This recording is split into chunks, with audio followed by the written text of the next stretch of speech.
Have you ever had a memory of something that couldn't have happened to you? Have you ever recognized a place you'd never been to? What would you do if your own toddler said she had lived a life before this one? What if you looked into it and found your kid knew intimate details about someone who died long before they were born? I'm Daisy Egan. I'm a writer and actor who is relentlessly curious about the weird things that take place around us. Welcome to Strange and Unexplained, where each week we'll take a peek inside something mind-boggling and I'll be like, show me the receipts. This week, 4 stories about reincarnation, the phenomenon that is at once impossible to prove and, as you're about to find out, hard to deny.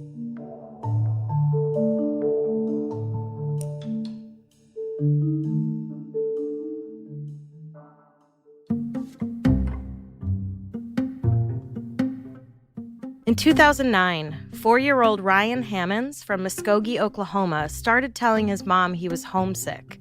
He wanted to go back to his life in Hollywood with his fast cars and fancy life. He complained that his old house was much nicer than the one he lived in with his mother and father. He literally said, "I can't live in these conditions. My last home was much better." He said he didn't understand why they couldn't have nicer things. "When I wanted something," he told his mom, "I just went down to the bank and got money for it." Guys, when I found our current apartment in Los Angeles, I took my then 6-year-old to see it. There's a pool on the first floor, and I said, "Look, Monty, a pool." And he said, "No hot tub?" We had just moved from Bushwick, Brooklyn, where it had been 9 degrees one day while we were walking to school. Kids, am I right? Ryan would not stop obsessing about Hollywood, and not about whatever Disney star was just starting to age out of believability as a high school student, but remained astoundingly popular with kids. But like the place itself, Hollywood, the land of movies and entertainment. How do you even know it was a place? Ryan's mom finally took him to the library to look at books about Hollywood, hoping he might just get it out of his system. Leafing through the pages, Ryan stopped on a still from the 1932 movie Night After Night. He pointed to one guy and said, "That was my friend George." Then he pointed to another man in the photo and said, "That's me." Ryan's parents were Southern Baptist, which, if you're not aware, doesn't exactly have room for reincarnation. But your 4-year-old claiming to be a golden-era Hollywood actor is hard to square in any light. So Ryan's mom got in touch with Dr. Jim Tucker, a psychiatrist at the University of Virginia who studies claims of reincarnation. Tucker and his team are dedicated to finding the science behind reincarnation. Yes, there are people who believe in the science of reincarnation. Tucker and his predecessor at UVA, Dr. Ian Stevenson, have investigated nearly 2,500 claims of reincarnation. They have a rigorous vetting system and have been able to verify about 75% of the claims they research. When Dr. Tucker interviewed Ryan about his memories of being this random actor, Ryan told him he had danced on Broadway, toured the world on big boats, visited Paris, and had a lot of expensive cars and a big house on a street with the word rock in it.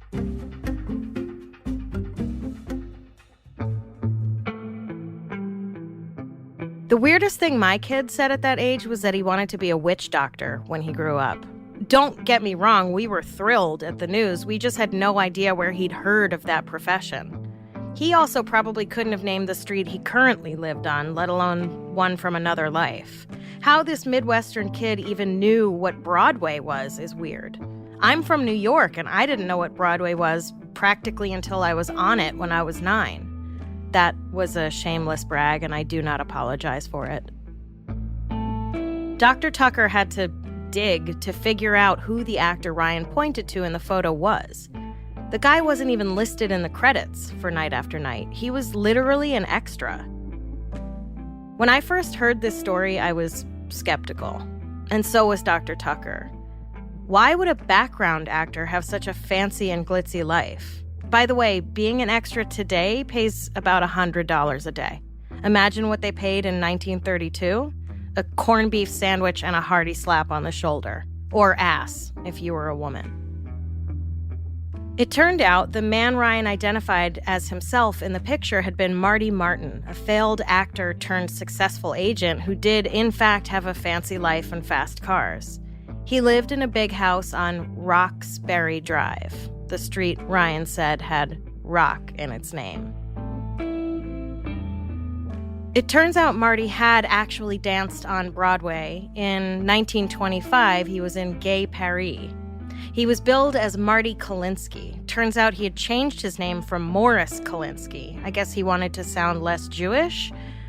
Marty is not exactly the best bet for that. Anyway, he ended up changing it from Marty Kalinsky to Marty Martin. Listen, do whatever it takes. I don't judge. Oh, and the other man in the picture, the one Ryan said was named George, that was George Raft. Quick, name a George Raft movie. Yeah, exactly.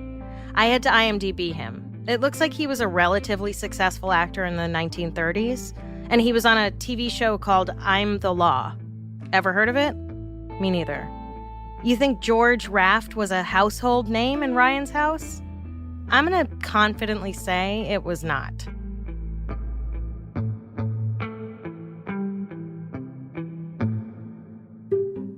His parents and Dr. Tucker eventually took Ryan to meet Marty Martin's daughter, and Ryan was able to correctly identify more than 50 details from Martin's life. Going through photos with Marty's daughter, Ryan identified one of Marty's wives in a picture. He knew he'd been married 4 times. He talked about meeting Rita Hayworth. Now, granted, Rita Hayworth was a pretty big star. It's not inconceivable that Ryan had heard of Rita Hayworth before.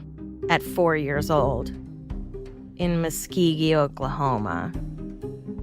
But it's unlikely? I know adult people who barely know who Judy Garland is. Adult gay people. Ryan knew that Marty Martin had 2 sisters. He knew how many children Marty had. He knew how many times Marty had been married. Ryan bemoaned his early death, saying he died when he was 61, but according to Marty Martin's death certificate, he died at 59.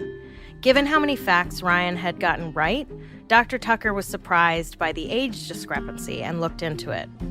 He found out that Marty had lied about his age and was, in fact, 61 when he died. By the time he was 10, Ryan said most of the memories were fading. He's about 15 now. Even if he does still remember some of it, I can't imagine he opens with it. Like sitting at the food court in the mall with his friends, eating Panda Express, he's probably not regaling them with tales of Mai Tais with Humphrey Bogart at Trader Vic's and how he once told Betty Davis she would never work in this town again unless she gave him a handy in the back of his Lincoln Continental. You know what I mean? More recently, his mother claims Ryan said that people are reincarnated in order to learn lessons they failed to learn in their previous life, and that he came back in order to learn not to be greedy and to put his family first. This sounds like revisionist history, if you ask me, which implicitly you did ask me when you pressed play on this podcast. Originally, she claimed that he complained about having to live in these conditions, and now suddenly he's saying life is not about material things and family is important. Maybe Ryan's message changed as Marty's reincarnated consciousness learned the lessons he was supposed to learn. Or maybe Ryan's parents, whose religion didn't allow for reincarnation, felt the need to attach Christian values to the experience to justify it. Either way, there's a 15-year-old in Oklahoma who might occasionally say, "Hey there, toots," when trying to ask a girl to the high school dance.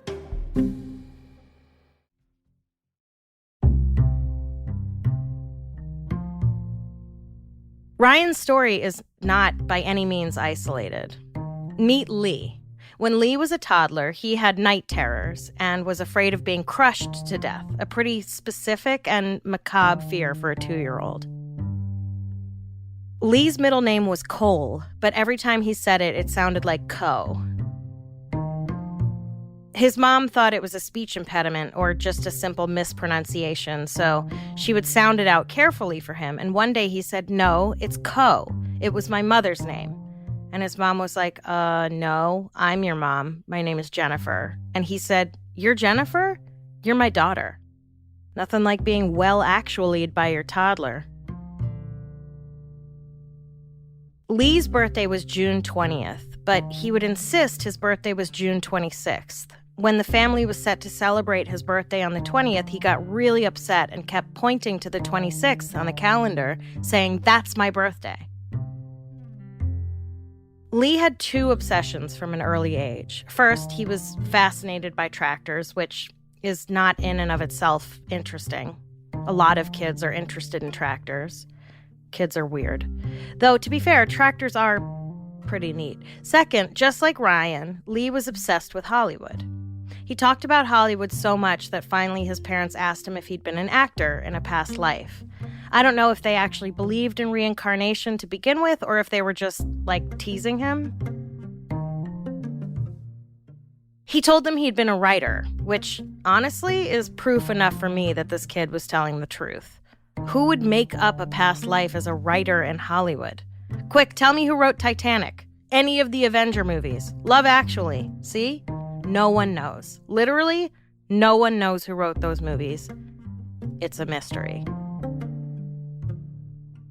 So anyway, Lee's parents were like, oh yeah, you were a Hollywood writer? What'd you write, Sunset Boulevard? And he was like, ew, gross, no. I'm just kidding. I don't think he said that. I just like to imagine that even reincarnated souls can be bitchy. His parents listed some titles, and finally his dad said, Gone with the Wind? And Lee was like, yes, that was my movie. Gone with the Wind? I'm 41 and I haven't seen Gone with the Wind. And before all your shock and awe and telling me it's iconic and this is my field and blah, blah, blah, I'll just tell you I'm not spending 4 minutes, let alone 4 hours, on a slavery wasn't that bad, the South will be reborn narrative. If I wanted to see that and really hear me on this, I do not. But if I did, I would go on Facebook. Anyway, where was I? My point was, how'd this pipsqueak know about Gone with the Wind? I know it's a famous movie, but wouldn't a 4-year-old be more likely to name, I don't know, the Minions?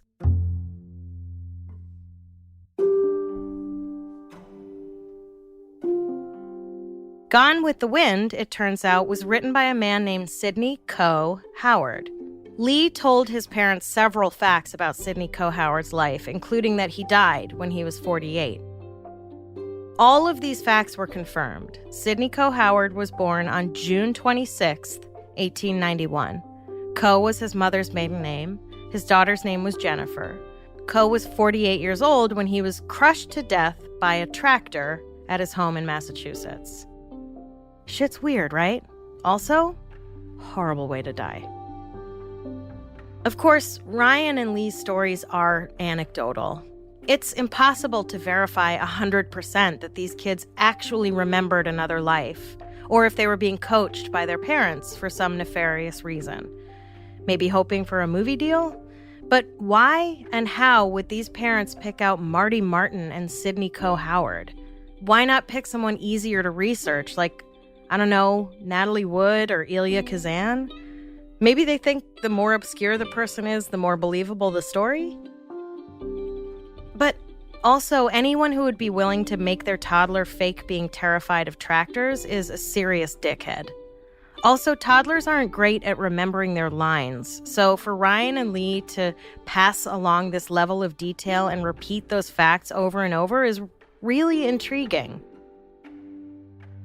Jim Tucker, who is an actual doctor and knows a lot more about this stuff than I do, believes these two kids were who they say they were.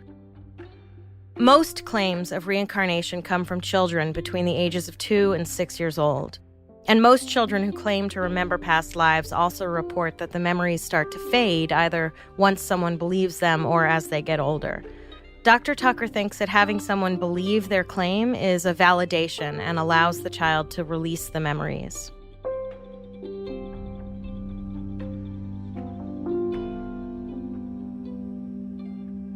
That's what seemed to happen with 5-year-old Luke Ruhlman from Cincinnati. Luke's mom, Erica, reported that around the age of 2, Luke started referring to a time when he was a girl. He said he had black hair and wore earrings. Luke said that when he was a girl, he lived in a city with tall buildings and he took the train. Apparently, later he remembered that the city was called Chicago. Again, I just have to point out here what toddlers are typically like. Have you ever hung out with a 2-year-old? They tend to have a pretty limited vocabulary, and it's usually words like shoe, bowl, and mama, not Chicago, especially when they live in Cincinnati. Most 2-year-olds are too busy trying to eat the dog's food to retain facts about Chicago. You know what I mean? Luke named his toy ladybug Pam. His mom asked him why he chose that name, and he said he liked it. He then started calling everything Pam. Now, it's not impossible that he heard the name Pam before. It is the name of a pretty popular cooking spray, after all, but it's not a really common name these days. Also, kids at that age have a very fluid sense of what constitutes a name, usually pulling from what's right in front of them. Have you ever heard of a kid naming a toy Pam? My son named his favorite stuffed rabbit, Rabbit. Little kids don't tend to be super creative with this stuff. Luke's mother, Erica, said that when he was 4, they were watching something on TV in which a building was on fire. Luke asked her to turn it off because it was scary, which, I mean, true. A building on fire is scary. Around this time, Erica finally asked Luke who Pam was. He said Pam was who he used to be, and that he had died, gone to heaven, met God, and come back as a baby. She asked him how Pam died, and he said in a fire, and motioned falling. Erica did some Googling and found out that a woman named Pamela Robinson had died when she jumped out of her window during a fire at the Paxton Hotel in Chicago in 1993. I'm going to briefly explain the situation surrounding this fire because it is infuriating. The Paxton Hotel was housing for lower-income people. One article described it as, quote, housing for transients, and I had to have someone physically hold me back from calling the author of that article and screaming at him that we don't call human beings transients. Asshole. Anyway. The neighborhood where Pamela lived was rapidly gentrifying, and somehow the Paxton Hotel was operating under many building violations, including that the fire doors had been removed weeks earlier to install new carpets and were never reinstalled. At least 19 people died in that fire. The Paxton was demolished. The condos built in its place go for $500,000 today. You guys, I can't with this. I literally cannot.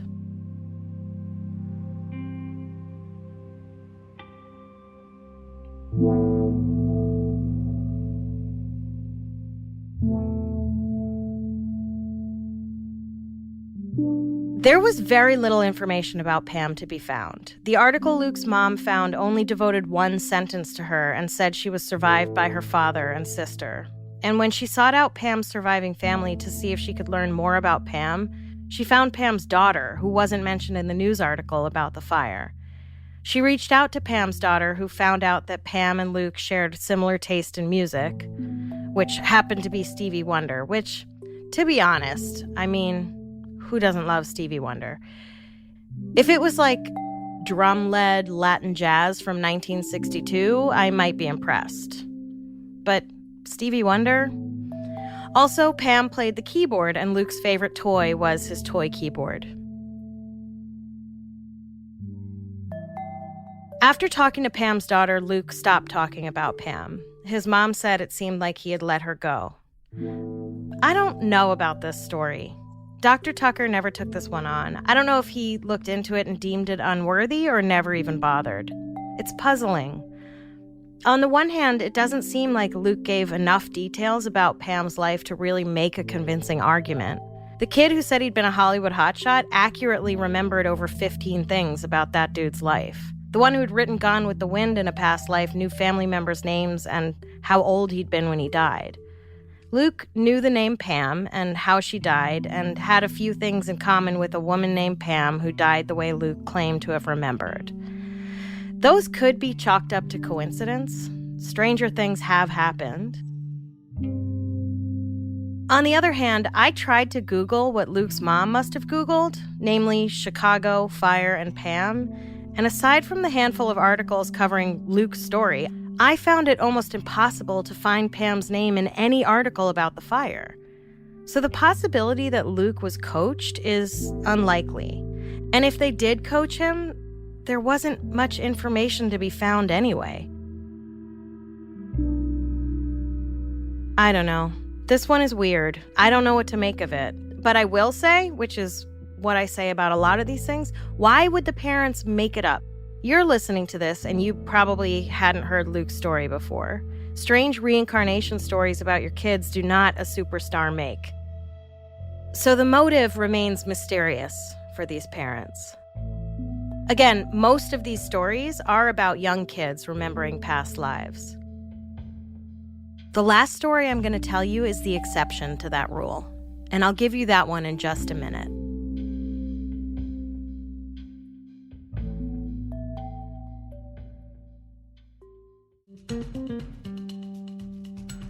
Friends, Embark is back. Embark is a dog DNA kit. It's basically your dog decoded. Embark helps a dog owner learn about their pup's breed, ancestry, health, traits, and you can even find your dog's relatives. We just got our dog Pops' health results back, and I can easily have the report emailed right over to his vet so that we can talk about the best plan of care for Pops to ensure he lives his healthiest, best life. From breed traits to genetic risk factors for health conditions, Embark provides the resources to help you and your vet tailor care for your dog's specific needs. Developed by PhDs and veterinarians, Embark provides the most accurate breed identification and genetic health results and can identify over 350 breeds, types, and varieties. Learn your dog's inner secrets with Embark, the highest-rated dog DNA test. Right now, Embark has an offer on their breed and health kit for our listeners. Go to embarkvet.com to get free shipping and save $50 off your Embark breed and health kit with promo code STRANGE. Visit embarkvet.com and use promo code STRANGE to save $50 today.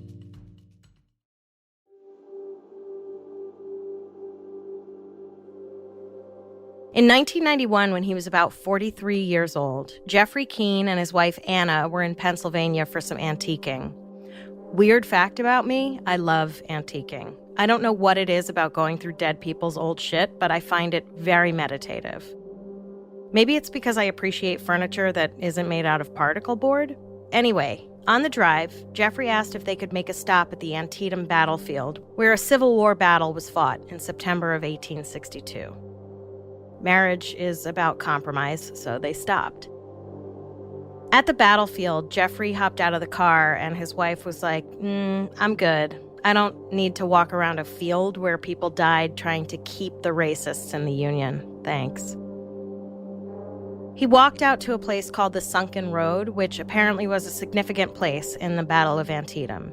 I'm not sure how they decide what's significant in a battle. It seems to me that anyone dying in service to their country is significant, but whatever. As soon as he got to the Sunken Road, Jeffrey said that he had trouble breathing. He felt very emotional and started to cry. He wondered if he was having a heart attack because men, especially men of Jeffrey's generation, are so unused to having feelings that when they do, they assume they're dying. Jeffrey then said he felt compelled to go to the gift shop. He bought a copy of Civil War Quarterly, which, in case you're wondering, is actually a thing that exists in the world. When he finally got back to the car, he told his wife he didn't want to talk about what he did or saw, which is a little Tony Soprano for me, but whatever. He would later say that he didn't want her to worry. In my mind, the conversation went like this. Are you okay? I'm fine. Okay, it's just, you look like you've been crying? No, I don't. I don't cry. Your eyes are puffy and red, and I literally see a tear running down your face right now. It's allergies! Leave me alone! About a year and a half later, at a Halloween party, Jeffrey sat down with a palm reader. The fortune teller asked him if he believed in reincarnation, and he told her about his experience at Antietam, which already seems like a weird exchange. Do you believe in reincarnation? Yes, one time I cried at an old Civil War battlefield. And I know that details often get left out in the retelling of stories, so it may not be that he told her about the thing that happened to him at Antietam as a response to being asked if he believed in reincarnation. Like, that might have come later in the conversation, but that is literally how Jeffrey retold it in a documentary. So maybe when Jeffrey didn't die by feeling, reincarnation was his best guess at what was happening. Regardless, Jeffrey said, yes, I believe in reincarnation, and one time I had emotions at the sunken road, and the psychic told him he died there in a past life.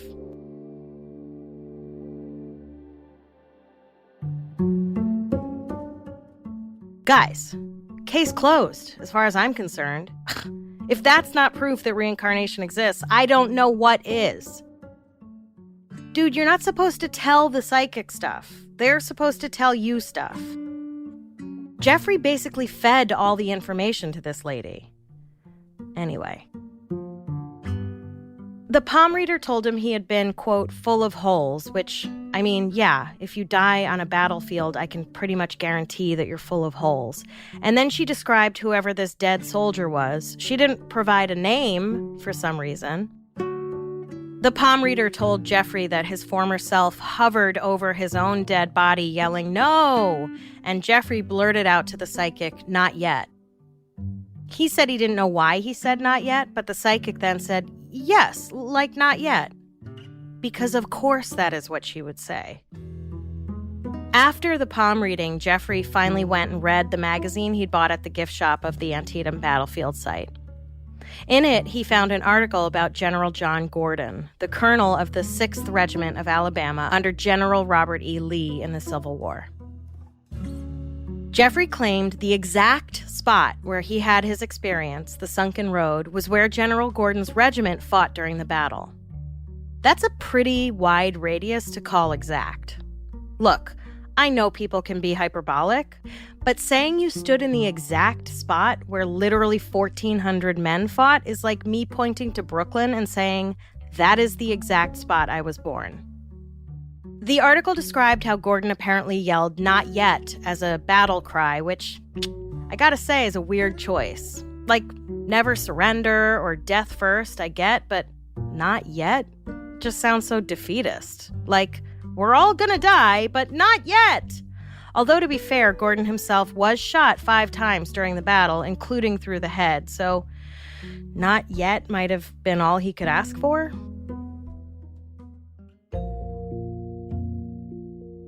And here's the thing. He didn't die there. He fucking survived getting shot in the head and then continued to serve in the army, which is like, really, dude? I get an email with bad news and I'm gonna have to take a nap for the rest of the day. This guy is like, I can take more. Guess he really loved slavery. So, General Gordon didn't die at the sunken road. The palm reader was wrong. I know. I am as shocked as you are. So, after discovering General Gordon, Jeffrey started going through his Rolodex of memories and connecting them to his former self. He remembered an incident he'd had at midnight on his 30th birthday when, for no reason, his face and jaw began to hurt. He said it felt as though he'd been shot through the face. Shot through the face, you guys. He had a pain in his jaw, and he said he felt he'd been shot through the face. Not punched, not like, oh, God, ouch, my jaw. Shot through the face. When he'd learned about John Gordon, Jeffrey pointed out that Gordon was 30 during the Battle of Antietam and that he was shot through the jaw.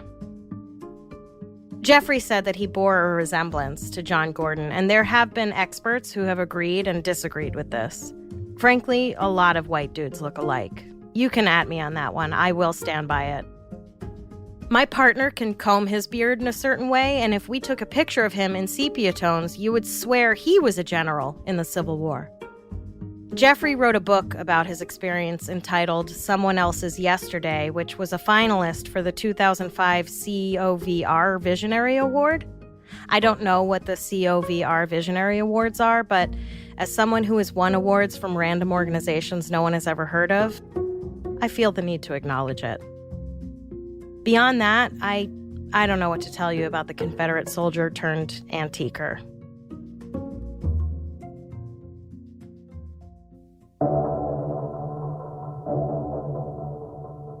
So there it is. 4 stories of people who claim to remember a life before their own.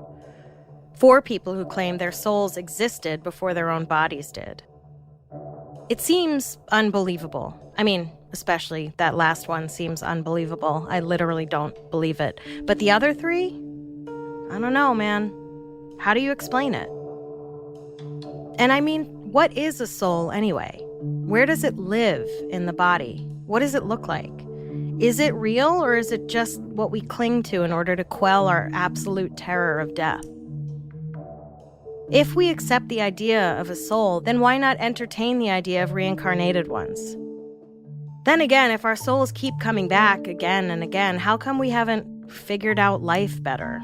Like, why don't reincarnated souls ever speak up and say, no, war has literally never solved anything, guys. I learned that the last time around when I was Hitler. Also, Jews are totally fine, guys. Chill out. Maybe pacifists are all reincarnated souls trying to teach us from their past mistakes, and the rest of our souls are just too young to heed their advice? It's possible. Maybe my soul, like myself, is just so young and innocent and stupid.